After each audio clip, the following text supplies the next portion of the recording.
Radio Montaña Leonesa. La radio de la montaña leonesa. Nos importa lo que hacen, no el que dirán.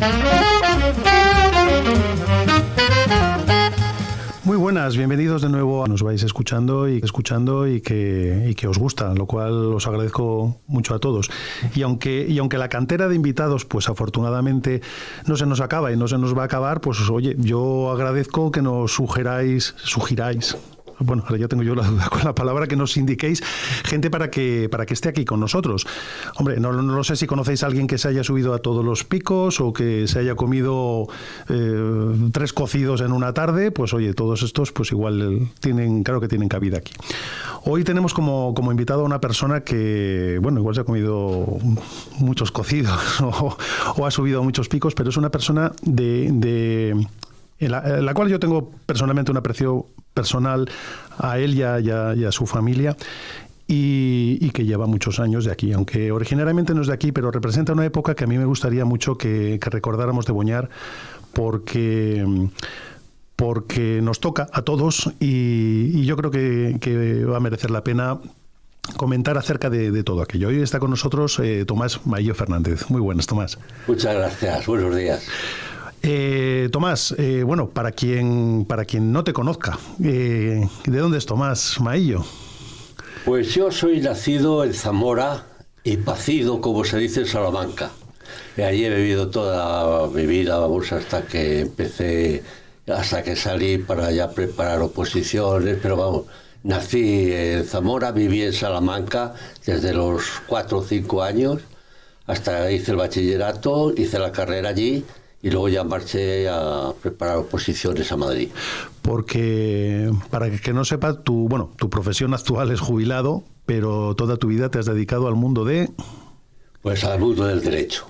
Al mundo del derecho, porque hice unas primeras oposiciones a juez, que fue cuando precisamente mi primer juzgado y único fue la Vecilla. Porque a los 2 años hice luego oposiciones también a fiscales y también luego ya pues he seguido toda mi vida de fiscal, aunque he estado excedente en la carrera fiscal por ser magistrado de trabajo. O sea que has tocado casi todos los palos, ¿no? Has estado sentado en todas las sillas de un juicio. Por eso te digo que mi vida ha sido jurídica. Muy bien. Pues yo no lo sé si conocías antes la zona, pero quizás gracias a esa casualidad de que tu primer juzgado fue la Vecilla fue porque acabaste por aquí en su momento, ¿no? El destino, no sé si te lo dieron o lo elegiste tú, el de la Vecilla. No, el problema es un poco más complicado. Efectivamente, yo no había conocido ni había oído siquiera hablar de la Vecilla nunca, pero por una serie de circunstancias de la vida, pues mi padre conocía a un magistrado, le habló de que el primer juzgado siempre era difícil, que por qué no pedía un sitio tranquilo, y esa fue la razón de que viniera a la Vecilla. ¿Cuánto tiempo estuviste en la Vecilla? Bueno, yo estuve 2 años exactamente de juez, prácticamente 2 años. Lo que pasa es que viviendo... Estuve escasamente unos meses porque enseguida Félix Población me echó el anzuelo, me dijo que tenía que venirme a vivir a Boñar. Y él me facilitó las cosas y además es que entonces se podía, con excepciones, pero en este caso sí, porque la distancia entre Boñar y la Vecilla no llegaba a 10 kilómetros. Y yo podía residir a 10 kilómetros del destino mío, ¿no? Había que vivir... Mira, yo la verdad con eso hay una leyenda urbana. ¿Era obligatorio vivir cerca del puesto de trabajo? No, cada uno tenía que vivir en el puesto que desempeñaba, vamos, normalmente. Fíjate que es un tema que siempre comentamos aquí, que con el tema de la España vaciada, precisamente, que todos los que son funcionarios, ya sean los médicos, los guardias civiles, bueno, ya la gente de los bancos y todo esto, pues que no vive en Boñar. Y antes, pues, vivíais. Eso que dices tú, efectivamente, yo lo he pensado muchas veces, ¿eh? Uno de los problemas de los pueblos o de la España vaciada es precisamente que ahora los funcionarios, los empleados, maestros, médicos, incluso profesores, secretarios, oficiales, en fin, pueden vivir fuera del lugar de residencia. Claro, tienen que cumplir su horario como es natural en su puesto de trabajo. Y eso, sí, efectivamente, ha determinado un poco eso, ¿eh? Bueno, pues entonces te vienes a vivir a Boñar. ¿Y de qué año estamos hablando? Pues mira, yo tomé posesión del juzgado en el año el 13 de mayo de 1967. Yo llegué a La Vecilla por primera vez. Lo primero que hice, sé que hacía aquellos días muy mal tiempo porque hacía frío, y yo pregunté enseguida que dónde podía vivir, en La Vecilla, claro. Entonces el oficial del juzgado, que se llamaba Cipriano, me dijo, pues mira, aquí hay 2 sitios, o la Fonda de Orejas o la Fonda de Chonina.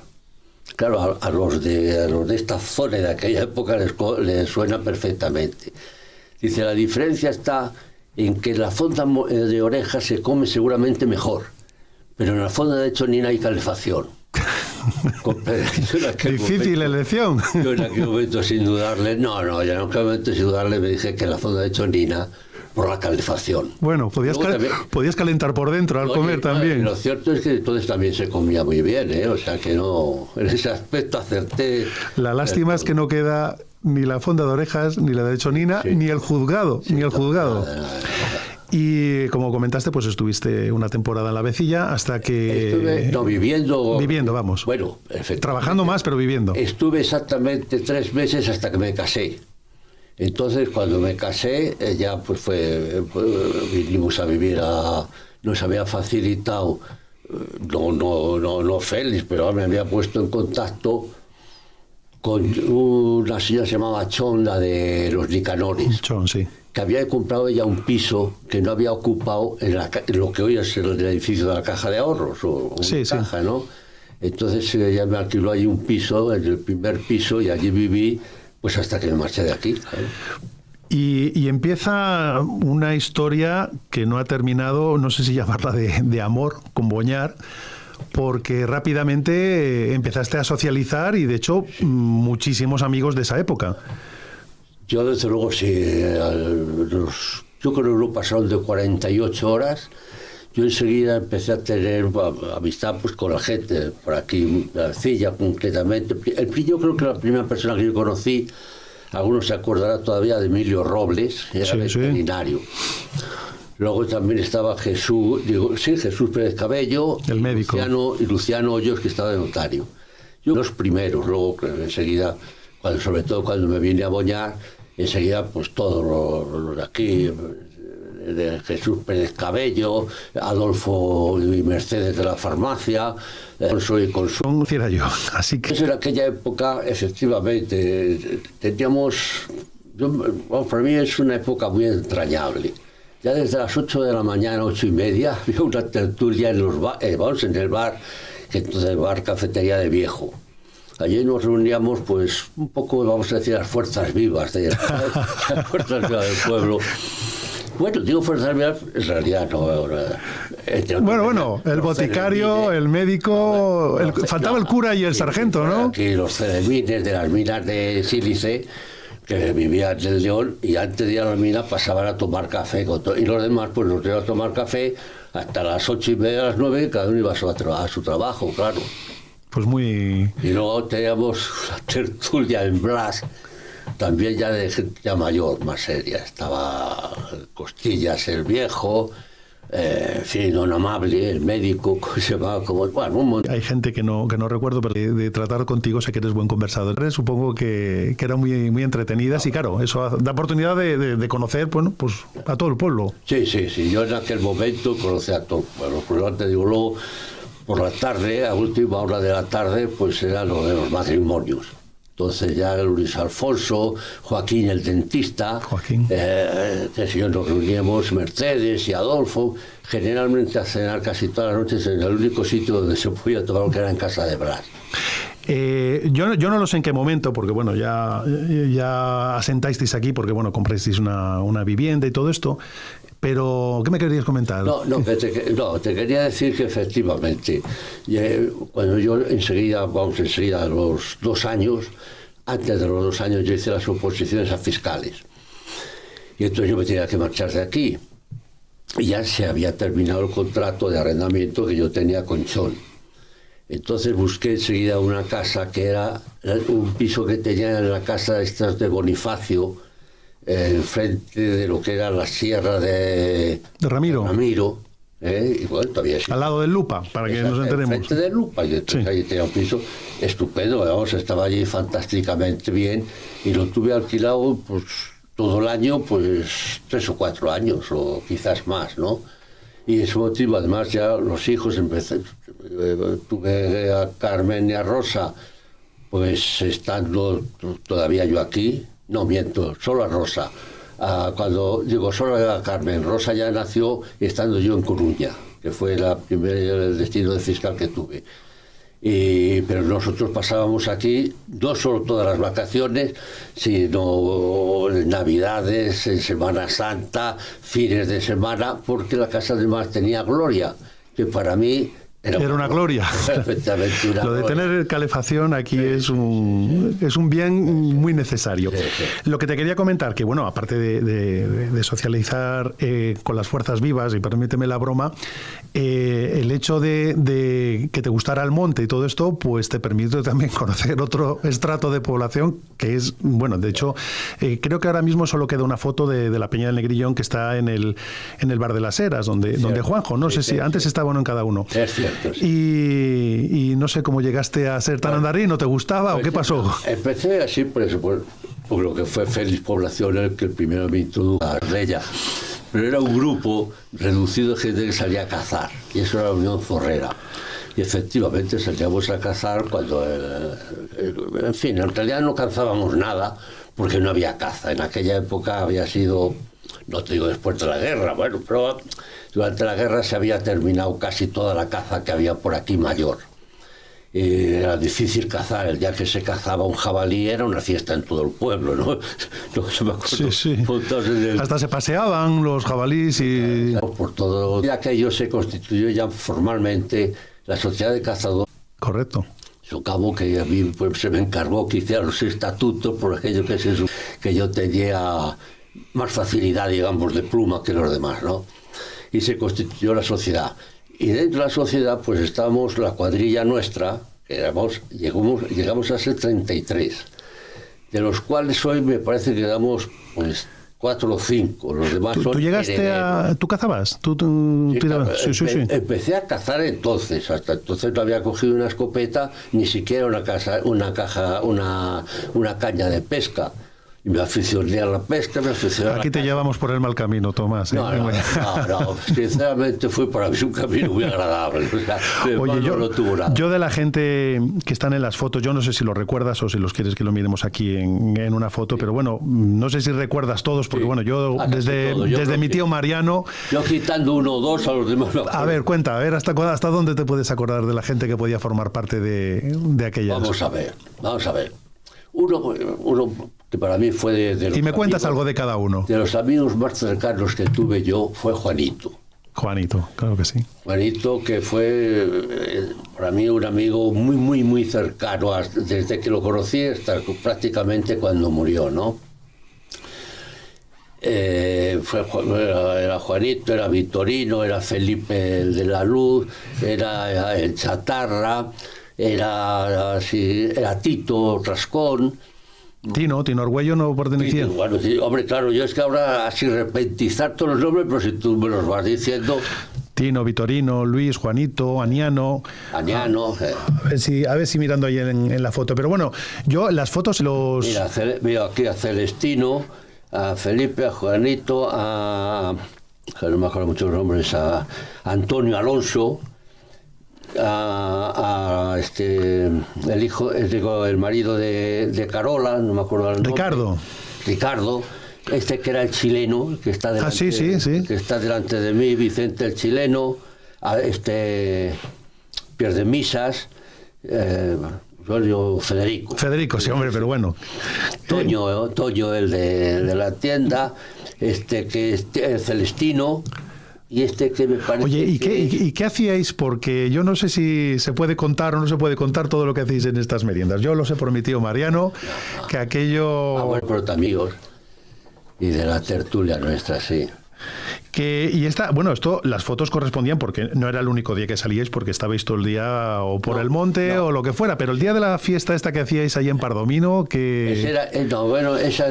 Se sigue haciendo, vamos. Todavía el domingo pasado hemos tenido una comida Y eso es efectivamente las que hacíamos. Hacíamos 2 comidas al año. Porque hacíamos la paella allí, hacíamos la hoguera, en fin, aquello empezaba pues a las 8 de la mañana y volvíamos a las 12 de la noche. Y llegábamos era al final del camino de Pardomino. Se iniciaba allí. Donde la fiesta y al final de todo. Y allí hacíamos la fiesta. Mira, estoy viendo aquí en la foto, en otra foto que está aquí, Ángel Lorenzana. También. Que también se nos había pasado Arias. Arias, hombre. Está también por aquí. A ver que vea yo a alguien no, es que aquí. Yo no había visto nada más que un trocito de la... Esta es otra foto. Bueno, ya está el hijo de Félix Población también. Bueno, yo creo que era lo más parecido a lo que podía haber a una cuadrilla de las que se estilan. Porque eres un grupo de gente amplísimo, muy unidos y la verdad que, bueno, que hasta la fecha de hoy, por los supervivientes, porque me dices que hay pocos hay ya de entonces, ¿no? Yo creo que unos 33 era el grupo que teníamos. Oye, ¿y ninguna mujer? No es porque fuéramos machistas. Yo creo que a muchos nos apetecía llevar, no a las nuestras, sino a otras. Claro, lo cierto es que no. Y además relacionado, ahora me acuerdo ya, bueno, con el mundo de la montaña, sí. que todo el que le sorprende, porque pero que es bastante grande. Sí. Cuéntame la historia de esa cosa, pero bueno, cuéntame. Perdona, de Lodares, decía yo de Lodares, pues yo creo que la idea fue suya. Entonces se hizo un estudio técnico profundo. Primero uno topográfico para saber cómo llevamos ahí los correspondientes materiales hasta allí. Y entonces de Emilio Robles, Ángel, sí, bueno, sí. Está casado con Menchu. Sí. Bueno, ese era conocimiento, lo puso Vitorino. Yo y tener esa cruz allí. O sea que, mira, ¿te acuerdas del día? Sí, perfectamente. Pero con la fecha, las cosas tienen que terminar. Con seguridad. Bueno, hombre, no dejas de ser... Empezaban las vacaciones, lo tengo que decir, el 29 de junio, y las terminaba pues cuando empezaba en el colegio nocturno. Los veranos a la vieja usanza. Porque como estaba de fiscal en Oviedo y luego de magistrado, pues allí había unas guardias en verano y yo me ponía en contacto con algún compañero, oye, mira, esta semana a la guardia y... En fin, y si bebía algo, pues se iba y si no... Pasaba 3 meses aquí prácticamente. Hombre, bueno, ya te digo que nos une mucha amistad con tus hijos de hace muchísimos años, pero precisamente no se os puede considerar veraneantes porque yo creo que pasáis aquí más tiempo que mucha gente del pueblo. Por eso te digo que yo nunca me consideré veraneante. Que además, bueno, tuvimos aquí otra invitada, a Mercedes, que también tenía casa en Moñar Residencial como vosotros, y comentamos también en su momento que, bueno, que ahí teníais un entorno y unas amistades, una serie de gente que compartisteis muchos años, de hecho todavía seguís y que bueno, era un ambiente bastante también majete, porque fue la primera urbanización elegante, vamos a decir, en Boñar, con piscina, con pista de tenis, y yo creo que ahí el entorno de gente de tantos años que teníais allí, bueno, sigue la amistad con todos ellos, ¿verdad? No, pero ¿te refieres a Mercedes, la de la farmacia? No, Mercedes, la invitada que tuvimos aquí, la chica, la que está de profesora en la India. Ah, sí, hombre, sí, perdona. Nos estuvo comentando pues las familias, claro, y todos los que vivíais allí. Mercedes era una cría, o sea que... Bueno, una cría de 40 y pico ya, ¿eh? Sí. Pero bueno, todas las familias, además coincidisteis, familias con muchos niños, ocupando todos los bloques y... Aquello durante la mayor parte del día era una guardería, ¿sabes? Porque así como ahora no hay nadie... Vamos, quitando unos días ahora en verano, pues no hay nadie. Pero entonces, desde luego, la piscina por la mañana es que no se cabía, de crío. Bueno, había que amortizarlo. Mira, yo tenía 5. Luisa Narciso, que no lo he citado y también era muy amigo mío de aquella época, pues tenía pues 6 hijos. Y así, pues todos. Familias largas. Oye, Tomás, si echas de menos un ido quedando en el camino, pero no sé, si hay algo que de entonces recuerdes y dices, jolín, pues ahora, yo no lo sé, desde el mismo Blas, que ya no está abierto, o las tertulias, o el andar por el monte, ¿echas de menos algo? ¿Te recuerdas especialmente de alguna cosa? Hombre, yo de muchas, incluso profesionalmente, claro, yo metía... Claro, entonces era distinto. Ahora, cuando se es juez, antes de ser juez, tienes que estarte por lo menos un año en la escuela judicial. Y entonces cuando yo fui juez, tú terminabas las oposiciones y al cabo de 15 días pedías un destino y ibas allí de juez. Y claro, para mí aquello, claro, para mí imagino que para todo el mundo fue un golpe tremendo. Cuando yo me tuve que encontrar con el primer muerto en la carretera, pues no sabía qué hacer con él, porque claro, coño, había que meter las manos en los bolsillos para sacarle lo que tenía. La verdad es que son cosas que... Y cuando tuve que presenciar la primera, mira, precisamente la primera vez, y pocas más, alguna otra, pero vamos, aquella sí, porque fue un caso muy conocido de aquí, que fue un muerto que que apareció en el pantano. Sí. Además lo dejaron allí en el cementerio. Sí. Y íbamos a mirar a los chavales por la rendija porque estaba hinchado. Bueno, yo me recuerdo eso. Fue curiosísimo. Yo claro, no es un momento tampoco para extenderme mucho en ello, pero fue una cosa además muy curiosa. Apareció un señor. Oye, y yo no sé si quieres contestarme o te puedo preguntar cómo ves el conflicto de los funcionarios de justicia, de todo lo que hay alrededor de justicia, traspasos de competencias. Yo no lo sé si era mejor antes y con menos medios o es mejor ahora, o cómo ves todo, cómo está el mundo de la justicia con respecto al que tú conocías. Mira, el mundo de la justicia está mal y ahora mucho peor, porque claro, durante muchos años, yo no sé si no me explicaré bien, pero la justicia, durante toda la época del franquismo, pues curiosamente la justicia no estaba politizada. Me explico. Evidentemente, a los que habían sido durante la guerra jueces que habían pertenecido por una u otra circunstancia en el bando republicano, pues efectivamente se les expedientó, se les echó. Y los que quedaron, yo no había nacido tampoco en aquella época, a los que quedaron, pues evidentemente eran adictos a Franco. Luego ya cuando apareció, esto es muy difícil de explicártelo ahora, claro, en 2 minutos, cuando empezó el Partido Socialista, quiero decir la democracia, después de la transición, pues todos los jueces en España eran franquistas. No eran franquistas. Bueno, habían trabajado en el franquismo. Habían trabajado en el franquismo, pero allí no, es que tampoco había política. No es como ahora que se regañan unos con los otros. Allí no regañaban, es decir, no había enfrentamientos de nadie. Era una cosa de otro tipo de cosas, más difíciles de explicar, ¿no? Pero bueno, todos podemos, o se consideraba que los franquistas, pues digo que todos los jueces eran franquistas. Entonces salió elegido el primer presidente, Felipe González. Y Felipe González, con buen criterio, dictó una ley.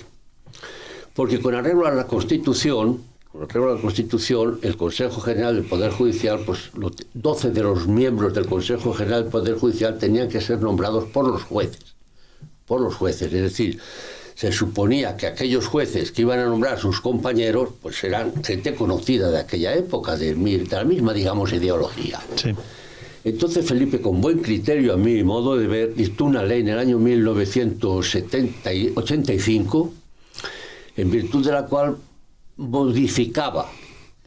Él decía, interpretaba la Constitución, en realidad la modificaba un poco, porque ya decía que no, que todos los jueces, todos los vocales del Consejo General del Poder Judicial tenían que ser nombrados por el pueblo, y el pueblo estaba representado por el Congreso de los Diputados. Y efectivamente así se hizo, y así ha surgido por los problemas de la politización que se habla ahora, de la politización de la justicia, que entonces los miembros del Consejo, pues son de una tendencia, de acuerdo, 6 tiene que ser de este partido, 7 del 8, 7 del otro, 1 del otro lado, en fin, es cuando se ha producido verdaderamente una politización de la justicia que antes no existía. Pues a ver si se van resolviendo estas cosas. Mira, aquí yo tengo uno que es juez y parte, así que no lo sé si te va a comentar alguna cosa. No sé si me va a ir muy bien con este señor que tenemos delante ser juez y parte, porque esto creo que lo hila o lo ha hilado o lo seguirá hilando muy bien. La verdad es que no me sale llamarle de otra forma. A nuestro invitado de hoy le tengo que llamar Don Tomás, de Zamora a Salamanca, con toda la legalidad del mundo, hasta la vecilla. En el año 67, qué pequeñito era yo y qué en blanco y negro eran las cosas, donde tuvo que elegir entre comer bien o calentarse mejor. El frío daba como mucho más miedo y terminó eligiéndolo. Cultivador en una época de la tertulia en los cafés de Boñar, un socializador nato de una costumbre perdida que daba un índice especial de cultura a las personas. Responsable de la constitución de la Sociedad de Cazadores por su escritura fácil y ágil. Lo cierto es que es un señor que impone, y dándole imaginación, lo veo con la toga dictando sentencia y me veo en la trena con escalofríos. Memoria fresca y entrañable de las cosas cotidianas que pasaban en los pueblos, porque siempre estaba allí. Ver y sentir. Porque más allá de los años, ve, y muy bien, sobre todo más allá de lo que la mayor parte de la gente humana acostumbra a mirar. Cuántas experiencias alrededor de la España negra que llegó y llega a todas partes. Hay que escuchar a voces como estas para empezar a aprender cosas que nos hagan modernos, ya no mañana, sino hoy. ¿Qué te parece la sentencia, Tomás? Oiga, pues es que va favorable en todos los aspectos, vamos, es que nunca he puesto yo una sentencia tan amable, tan benigna y tan elogiosa. Es que el programa se llama Amablemente, no tengo otra opción. Debe ser eso. Bueno, pues no sé, si hay que recurrirla, pues la elevamos a donde sea. Eso ya es sentencia firme. Oye, antes de cerrar el programa, se me quedó una cosa en el tintero que me parece muy interesante, y es tu amor por el tema judío, que has escrito varios libros. Sí. Recuérdanos porque de dónde viene eso y estos conocimientos tan amplios que tienes, porque bueno, has escrito libros, o sea que eso... Sí. Pues mira, eso tiene una historia muy sencilla. Fue un tema que siempre me chocó, eso de los judíos. Es una cosa muy rara, porque todos habíamos leído en la historia de España que habían sido expulsados de un sitio, del otro, del tal, en fin. Y la verdad es que el primer viaje al extranjero que hice yo con mi mujer fue precisamente a Israel, con Carmen. Era la primera que salíamos de España, habíamos estado en Portugal, y Carmen y yo pues fuimos en una excursión, a un congreso a Israel y a Egipto. Y a mí Israel fue de los sitios que más me impresionaron en aquel momento. En aquel momento, porque aquello era un país militarizado a tope. En las terrazas de Tel Aviv o de Jerusalén, pues había gente con metralletas, bueno, no con metralletas, con ametralladoras y con tiendas de campaña.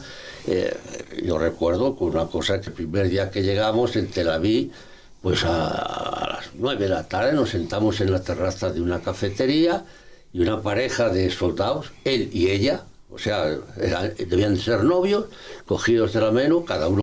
La posaron encima del bar, pidieron su cerveza y nosotros nos miramos, Carmen y yo. Esto es lo normal aquí. Y yo luego me acuerdo que al día siguiente le pregunté, yo es curioso, que teníamos, ya iba con nosotros, y digo, oiga, pero estos soldados que van aquí con las metralletas, bueno, estarán descargadas. Entonces, ¿para qué las van a llevar? No, están cargadas, evidentemente, y vamos, desde luego, si ven a uno sospechoso con el seguro lo quitan fácil, sí. Luego le disparan y luego el preso, eso es así. Y así fue, porque además precisamente yo la casualidad, esos primeros de diciembre, se declaró allí la primera intifada, un levantamiento de palestinos, y nosotros nos enteramos, las carreteras, cuando pasaba el autobús nuestro, estaban llenas de piedras, y nosotros buscaron una explicación, y los guías, sí, pues pasando, lo que pasa es que no querían contarlo. ¿Y cómo llegamos? Y de ahí, pues luego siempre me interesó mucho. Y efectivamente, yo la casualidad que al poco de este viaje, yo que era muy aficionado, y lo sigo siendo, a leer novela policíaca, pues por judío, y además... Y claro, yo lo leí y me gustó mucho. Y además el kibutz, ¿no? Y ya pues... Y así surgió el primer... Ocurrió con los judíos durante la Segunda Guerra Mundial.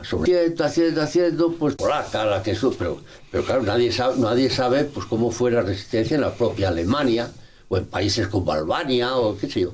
Entonces, en los distintos países, pues yo me fui documentando y ya publiqué ese también.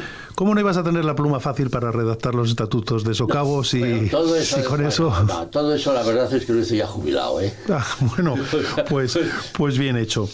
Que Tomás, que has escrito un libro, que has tenido hijos, seguro que has plantado un árbol. Pues sí, señor. Te quedan muchas cosas por hacer. ¿A qué te dedicas el tiempo libre? El tiempo que Radio Montaña Leonesa. La radio de la montaña leonesa. Nos importa lo que hacen. No hay que dirán.